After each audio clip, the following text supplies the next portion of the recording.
Everyone, আসসালামু আলাইকুম। কেমন আছেন সবাই? আই হোপ সবাই অনেক বেশি ভালো আছেন। আলহামদুলিল্লাহ, আমিও আমার পরিবার পরিজন নিয়ে ভালো আছি। এই তো প্রতিদিনের মতো আবার একটি নতুন ব্লগ নিয়ে এসেছি আপনাদের মাঝে। আশা করি আজকের ব্লগটি আপনাদের অনেক বেশি ভালো লাগবে। সংসার খরচ থেকে কিভাবে বুদ্ধি করে টাকা সঞ্চয় করবেন তারই কিছু উপায় আপনাদের মাঝে শেয়ার করব। আশা করি ভিডিওটি আপনাদের অনেক বেশি ভালো লাগবে। তো যাই হোক, সবাইকে দেখার অনুরোধ রইল। তো প্লিজ ভিডিও শুরুতে সবার কাছে অনুরোধ করছি, অবশ্যই ভিডিওটি দেখার আগে একটা লাইক দিয়ে দেখার অনুরোধ রইল, কারণ আপনাদের একটা লাইক আমার কাছে অনেক বেশি মূল্যবান। তো যাই হোক, আর যারা আজকে চ্যানেলে নতুন জয়েন হয়েছেন, আমার ভিডিওর কোনো অংশের কথা কাজ কোনো কিছু যদি আপনাদের এতটুকু ভালো লেগে থাকে, তাহলে প্লিজ চ্যানেলটি সাবস্ক্রাইব করে পাশেই থেকে যাবেন। পাশে থাকা বেল বাটনের অল অপশনটি প্রেস করে দেবেন, যাতে করে আমি কোনো নতুন ভিডিও ছাড়ার সাথে সাথে আপনাদের কাছে নোটিফিকেশন চলে যায়, আপনারা আপনাদের সময় সুযোগ করে দেখে নিতে পারবেন। তো প্রতিদিনের মতো কিন্তু নাস্তা থেকেই ভিডিওটা শুরু করেছি। আজকে কিন্তু অফ ক্যামেরাতেই নাস্তাগুলো বানিয়ে নিয়েছিলাম। আগের দিন একটু মুরগি তরকারি রান্না করেছিলাম, তো মুরগি তরকারি অনেকটাই ঝোল রয়ে গিয়েছিল। এরই মাঝে 1 কাপ চা করে নিয়েছি, দুধ চা। তো এগুলো দিয়েই সকালে নাস্তা খেয়ে নিয়েছি। তো চলে এসেছি ছেলেদের রুমের বিছানা চাদরটা আর কি প্রায় অনেক দিন হয়ে গিয়েছে, যদিও তাও চেঞ্জ করছি না, কারণ দেখা যায় যে এতদিন কিন্তু বাবার বাড়িতেই ছিলাম। তো এই বিছানাটা একটু এলোমেলো হয়ে আছে। আর সবাই তো জানেন ঈদের মধ্যে কিন্তু বাবার বাড়িতে যাওয়া হয়েছিল, যার কারণে আর কি এতদিন আমি আমার বাবার বাড়িতেই ছিলাম। তো এতদিন যেহেতু বাবার বাড়িতে ছিলাম, তো এখন যেহেতু বাসায় এসেছি, বাসায় কিন্তু এক জায়গা থেকে অন্য জায়গায় যখনই আমরা মানে বেড়াইতে যাই না কেন, বাসায় এসে কিন্তু অনেক বেশি কাজ থাকে, যেগুলো কিন্তু গোছাতে অনেক বেশি সময়ের ব্যাপার হয়। বাসা বাড়ি গোছগাছ করার একটা ব্যাপার থাকে, তারপর আবার কোথাও বেড়াতে গেলে দেখা যায় যে অনেক বেশি কাপড় চোপড় নোংরা হয়, ওইগুলোকে আসলে ধুয়ে পরিষ্কার করতে হয়। তো আমার যেহেতু হেল্পিং হ্যান্ড খালা নেই আর ওয়াশিং মেশিনও নেই, সব কিছুই কিন্তু আমার একা হাতেই সামলাতে হয়। তো বাবার বাড়ি থেকে এসেই কিন্তু সংসারের কাজে লেগে পড়েছি, আর এক এক করে কিন্তু সব কিছু গুছিয়ে নিচ্ছি, পরিষ্কার করে নিচ্ছি। আসলে আমাদের প্রতিটা মেয়েরই কিন্তু একটা স্বপ্ন থাকে, একটা সাজানো গোছানো সংসার। তবে সংসার জীবনের শুরু থেকেই কিন্তু কারো সংসারটাই এতটা বেশি সাজানো গোছানো থাকে না, তাকে একটু একটু করে তিল করেই কিন্তু সাজিয়ে গুছিয়ে নিতে হয়। আমার মতো আমি মনে করি কি সব আপুদের জীবনেই কিন্তু সংসার জীবনে অনেক বেশি দুঃখ কষ্ট লুকিয়ে আছে, আর সবাই কিন্তু অনেক বেশি কষ্টের বিনিময়ে একটু একটু করে তিল করেই কিন্তু সে তার সংসারটাকে সাজিয়ে গুছিয়ে নিয়েছেন। তো আমি যতটা কষ্ট করেছি, আমি মনে করি কি আমার অন্য আপুরও কিন্তু কষ্ট ধৈর্য পরিশ্রম দিয়েই সে তার সংসারটাকে একটু একটু করে তিল করে আর কি সাজিয়ে গুছিয়ে নিয়েছেন। আমার সংসারে যা কিছু দেখছেন, সংসার জীবনের শুরু থেকেই কিন্তু এতটা মানে কোনো কিছুই ছিল না, একটু একটু করে তিল করেই কিন্তু আজ 16 বছর যাবৎ এতটুকু করতে পেরেছি। তো যতটুকু করেছি আলহামদুলিল্লাহ। যাই করি না কেন, আসলে আমি যাই করি না কেন, এইগুলো হচ্ছে আমার স্বপ্ন। আবার দেখা যায় যে আপুরা যা কিছু করেছেন, এগুলো হচ্ছে আপুদের স্বপ্ন। তো যাই হোক, এদিক দিয়ে বিছানাটা গুছিয়ে নিয়েছি। তো এখন চলে এসেছি আর কি যে ফুলের যে স্ট্যান্ডটা, এই স্ট্যান্ডটা দেখলাম অনেক বেশি নোংরা হয়ে আছে। অনেক দিন যাবত আর কি ফুলের স্ট্যান্ডের মধ্যে মানে এত বেশি বালু জমে আছে, প্রায় আজ কিন্তু 7-8 দিন যাবত আর কি বাসার মধ্যে নেই আমি। তো যার কারণে দেখা যায় যে পুরো বাসায় এসে দেখি বালি আর বালি। তো এগুলোই পরিষ্কার করতে করতে অনেক সময় লেগে যাচ্ছে। তো যাই হোক, আজকের ভিডিওর মূল টপিকে চলে আসি। আসলে আমরা যারা মধ্যবিত্ত আছি, অনেক বেশি কষ্ট পরিশ্রম বুদ্ধি দিয়েই কিন্তু সংসারটাকে একটু একটু করে তিল করেই গড়ে তুলতে হয়। আর মধ্যবিত্ত ঘরের গৃহিণীরা কিন্তু অনেক বেশি পরিশ্রমী বুদ্ধিমতী হতে হয়, তা না হলে সংসার জীবন থেকে বা সংসার খরচ থেকে কখনোই কিন্তু টাকা পয়সা সঞ্চয় করা সম্ভব না। তো আমার মানে প্রতিটা আপুই জানেন, আমার প্রতিটা ভিডিওই কিন্তু সংসার খরচ থেকে টাকা বাঁচানো বা টাকা সঞ্চয় করার বিভিন্ন রকমের টিপস কিন্তু আমি আপনাদের মাঝে শেয়ার করে থাকি। তো আশা করি আজকের ভিডিওটাও আপনাদের অনেক বেশি ভালো লাগবে। আসলে সংসারের শুরু থেকে আমি মনে করি কি প্রতিটা গৃহিণী যদি একটি হিসেব করে বুদ্ধি করে সংসারটা চালান, তাহলে দেখবেন আপনার সংসার জীবনটা কিন্তু অনেকটাই মানে পরিবর্তন হবে, বা অনেক বেশি টাকা পয়সা সঞ্চয় করতে পারবেন। আর সেই কীভাবে আসলে সেই টাকাগুলো সঞ্চয় করবেন তারই কিছু ধারণা আজকের ভিডিওতে দেব।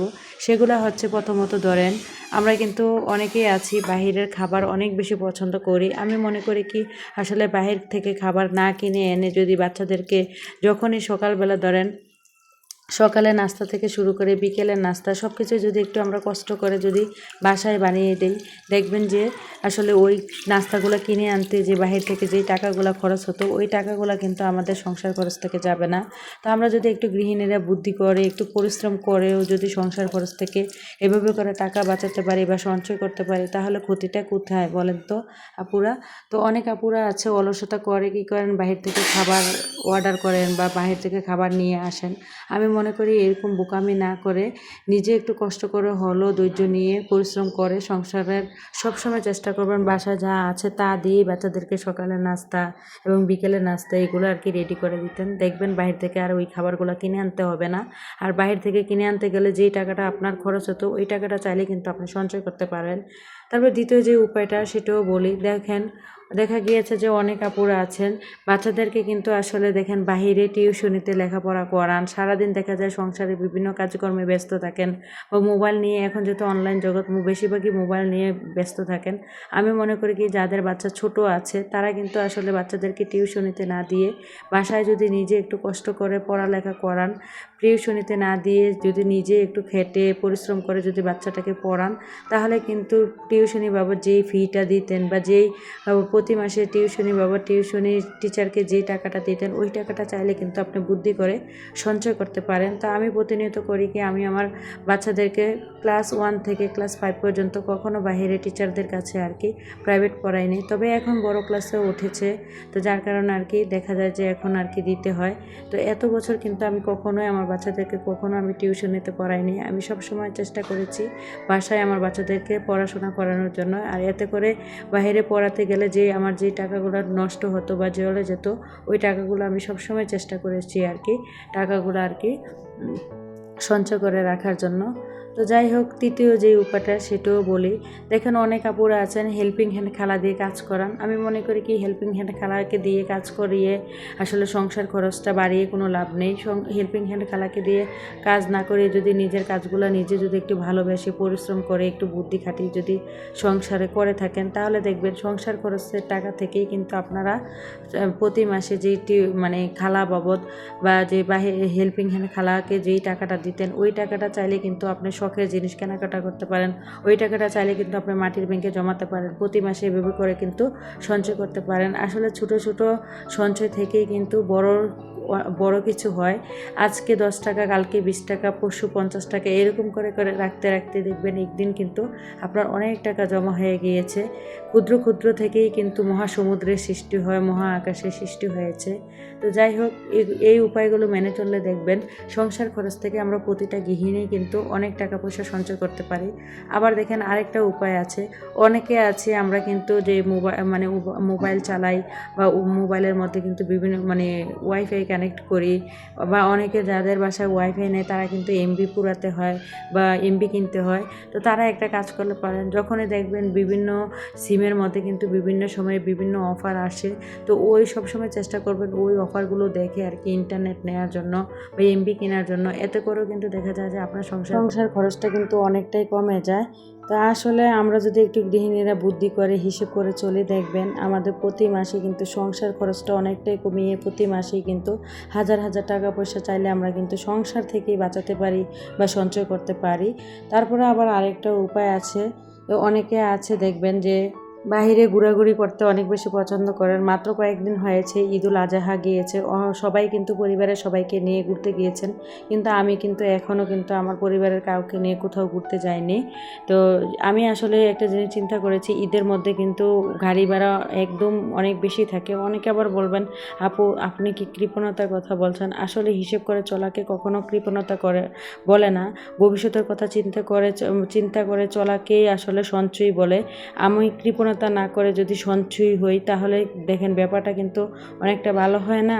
তো আমি মনে করি কি আমি এভাবে করে বুদ্ধি করে কিন্তু সংসার খরচ থেকে টাকা বাঁচাই, যার কারণে আপনাদের মাঝে বিষয়গুলো শেয়ার করলাম। এই যে ঈদ চলে গিয়েছে, আমি কিন্তু এখন আমার বাচ্চাদেরকে নিয়ে কোথাও ঘুরতে যাই না। ঠিক আছে, যাব বছরে একবার বা দুইবার দূরে কোথাও ট্যুর দেব, তার জন্য যে প্রতি মাসে মাসে বা সপ্তাহে সপ্তাহে কোথাও যেতে হবে তা কিন্তু না, এটা হচ্ছে বোকামি।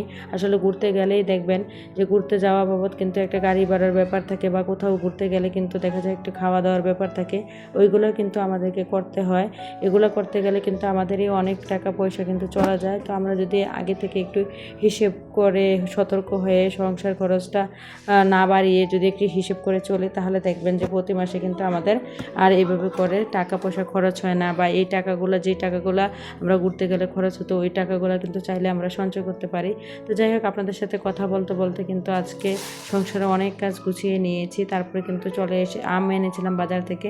আমগুলো একটু পরিষ্কার করে মানে পানির মধ্যে ভিজিয়ে রেখেছিলাম, কারণ এখন কিন্তু সব ফলের মধ্যে ফরমালিন দেয়া থাকে। তার জন্য আমার বাচ্চারা যেন ফরমালিন যুক্ত খাবার না খায়, তার জন্য আগে থেকেই আম এনে আমি আর কি পানির মধ্যে ভিজিয়ে রেখে দিয়েছি।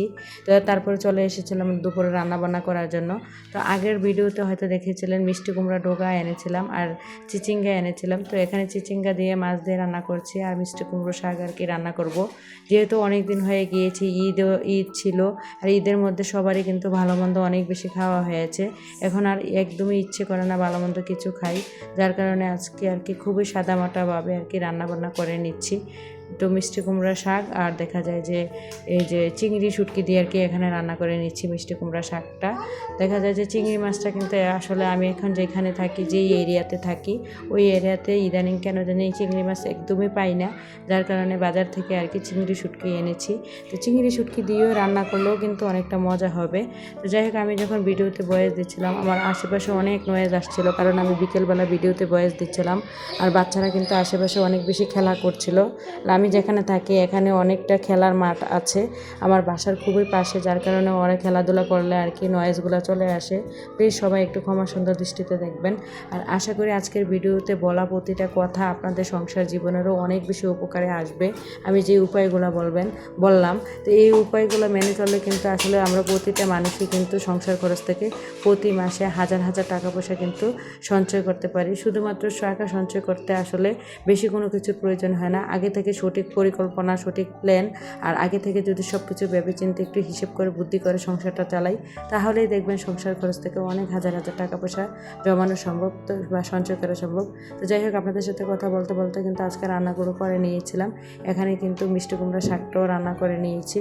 তারপরে তারপর চিচিঙ্গা দিয়ে আর কি মাছ দিয়ে রান্না করে নিয়েছি, আর এখানে আর কি মিষ্টি কুমড়ো শাকটা রান্না করে নিয়েছি। এরপর কিন্তু দুপুরে গোসল, নামাজ, খাওয়া দাওয়া সব কিছু করা হয়েছিল, আর কোনো কিছু ভিডিও করিনি। একদম আর কি সন্ধ্যাবেলা এখানে আমার বাচ্চারা ফ্রেঞ্চ ফ্রাই খাবে, যার কারণে আর কি এখানে আলুগুলো একদম চিকন চিকন করে কেটে নিয়েছি। অনেকে আবার ফ্রেঞ্চ ফ্রাইয়ের যে আলুটা হয় এটা একটু মোটা টাইপের করে কাটেন, তো আমার ছেলেরা এইভাবে খেতে পছন্দ করে। আর এই আলুগুলো কিন্তু আমার ছেলেই নিজেই কেটেছে এবং মশলা দিয়ে ও কিন্তু মাখিয়েছে, নিজেই করে। অনেক সময় যখন ওর নাস্তা খেতে ইচ্ছে করে, অনেক সময় যখন আমার ভালো লাগে না বা আমি বানিয়ে না দিই, অনেক সময় আমার ছেলে নিজেই এই জিনিসটা খুব সুন্দরভাবে করতে পারে। ও ফ্রেঞ্চ ফ্রাইটা ভালোই পারে, তো অনেক সময় ও নিজেই কিন্তু আলু কেটে নিজেই আর কি ভেজে তারপরে ফ্রেঞ্চ ফ্রাই বানায় বাসায়। তো আমি সবসময় চেষ্টা করি আমার বাচ্চাদেরকে বাসায় ঘরোয়া খাবারগুলো সবসময় খাওয়ানোর জন্য। কোনো সময় আসলে বাজার থেকে যে কোনো কিছু কিনে আনি বা বাড়িতে নাস্তা বা তেলে ভাজা পোড়া জিনিস, এগুলো কিন্তু খুবই আমরা কম খাই। তো আমার ছেলে যেহেতু আজকে ফ্রেঞ্চ ফ্রাই খাবে, যার কারণে আর কি তাকে এখানে ফ্রেঞ্চ ফ্রাইটা ভেজে দিচ্ছিলাম। আসলে মানে অনেকে আছে মোটা মোটা করে কাটেন, আর আমার ছেলে একদম চিকন করে কেটেছে।